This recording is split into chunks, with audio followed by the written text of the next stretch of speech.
हम लोग वो आर्गुमेंट में आगे बढ़ते हैं।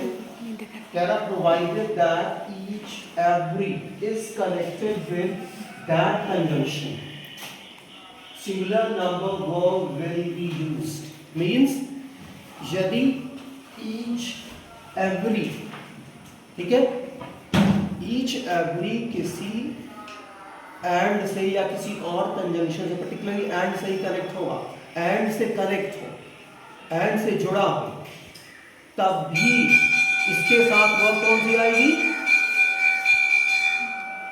तब भी इसके साथ वर्ब सिंगुलर ही होगी। इसके पहले हमने पढ़ा था कि अगर जो दो सिंगुलर नंबर नाउन्स, हमने पढ़ा था कि दो सिंगुलर नंबर नाउन्स क्या हो?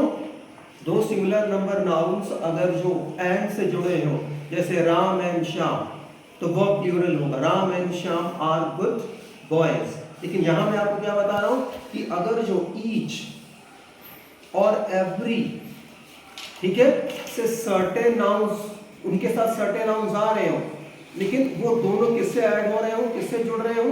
एंड से, तो भी वर्ब इनके साथ सिंगुलर होगी। जैसे एग्जांपल के तौर पे आप नीचे लिखा हुआ है each boy and each girl, लेकिन ईच बॉय और ईच गर्ल जुड़ किससे रहा है? एंड से। एंड मैंने आपको बताया क्या? Conjunction of my class is, लेकिन वर्ब देखिए क्या आ रही? Is, singular. ये ध्यान रखना है। अगर ईच से या एवरी से, ईच और एवरी आ रहे हैं और वो किसी कंजंक्शन से जुड़ रहे हैं, लेकिन वर्ब उनके साथ सिंगुलर ही होगी। लेकिन अगर जो दो सिंगुलर नंबर नाउन्स एंड से जुड़ रहे हैं तो वर्ब प्लूरल होगी। जैसे मैंने आपको बताया Ram and Shyam, Rita and Geeta, are good friends और आर गुड गर्ल। लेकिन जब ईच से और एवरी से जुड़ेंगे तो वर्ब सिंगुलर होगी। अगला देखिए क्या है? मेनी। क्या देखिएगा? मेनी जो है ये क्या है? ये जो है एडजेक्टिव है, ठीक है, न्यूमरल एडजेक्टिव। हमेशा ये नंबर दिखाएगी, हमेशा काउंटेबल नंबर के साथ, काउंटेबल नाउन्स के साथ यूज होगी। तो मेनी जब आएगा तो वर्ब हमेशा प्लूरल होगी, लेकिन जब मेनी आएगा तो वर्ब हमेशा सिंगुलर होगी। ये ध्यान देना। जैसे एग्जांपल देखिए कहां, मेनी बॉयज आर प्लेइंग, देखिए मेनी बॉयज आर, मेनी के बाद जो नाउन आएगा वो भी प्लूरल होगा प्लस वर्ब भी प्लूरल होगी। लेकिन यहां देखिए मेनी ए के बाद, मेनी के बाद जो नाउन होगा वो सिंगुलर होगा प्लस वर्ब भी सिंगुलर होगी। These are very important rules. ये रूल्स बहुत इंपॉर्टेंट है, इसलिए ध्यान से इनको समझिए।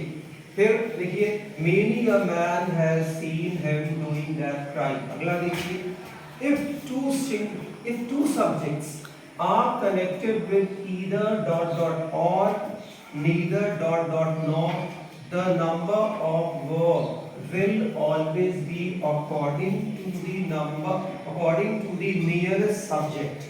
यानी कि यदि either और neither nor यूज हो रहे हैं तो either के साथ एक नाउन आएगा, एक सब्जेक्ट आएगा, और के साथ एक आएगा। ठीक उसी तरह neither के साथ एक आएगा और nor के साथ दूसरा आएगा।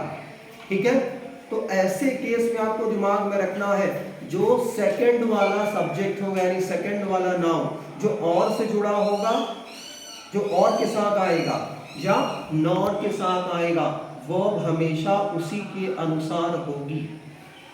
जब ईदर और नीदर नॉर का इस्तेमाल हो रहा है तो उसमें आपको ध्यान देना है कि जो नियरेस्ट सब्जेक्ट होगा, यानी कि वो सब्जेक्ट जो ठीक और के बाद या नॉर के बाद आएगा, वो उसी के अनुसार आएगी। जैसे आप एग्जाम्पल में देखिए नीदर,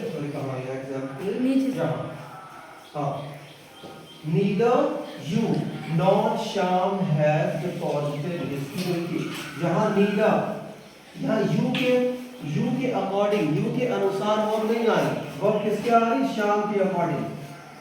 श्याम सिंगुलर नंबर तो देखो वर्ब सिंगुलर नंबर आई है। ठीक है, यू को नहीं देखना, जो भी यहाँ नॉर के बाद रहेगा सब्जेक्ट उसके अकॉर्डिंग आपको देखना है। फिर यहाँ देखो आप ईदर मोहित, मोहित देखो सिंगुलर नंबर है, और दे, लेकिन वर्ब किसके अकॉर्डिंग आ रही? दे। ये प्लूरल है तो वर्ब है। ये ध्यान देना है जब ईदर और यूज हो रहे हैं, ठीक है। जब तो ऐसे केस में verb will always be according to the number of the nearest subject, जो भी करीब वाला सब्जेक्ट होगा, करीबी, ठीक है, जो और के पास होगा, जो नॉट के पास होगा, वो उसी के अनुसार होगी। दूसरी इंपॉर्टेंट बात बहुत है, ध्यान से समझिए, ईदर और हमेशा पॉजिटिव मीनिंग देगा।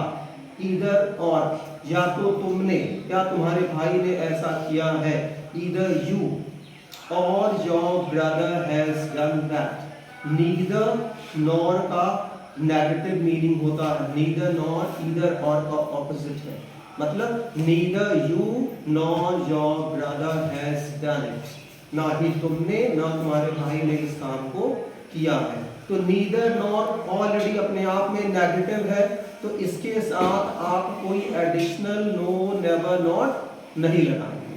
और ईदर और हमेशा पॉजिटिव मीनिंग देगा। पॉजिटिव का मतलब होता है या तो तुमने या किसी और, इस सेंस।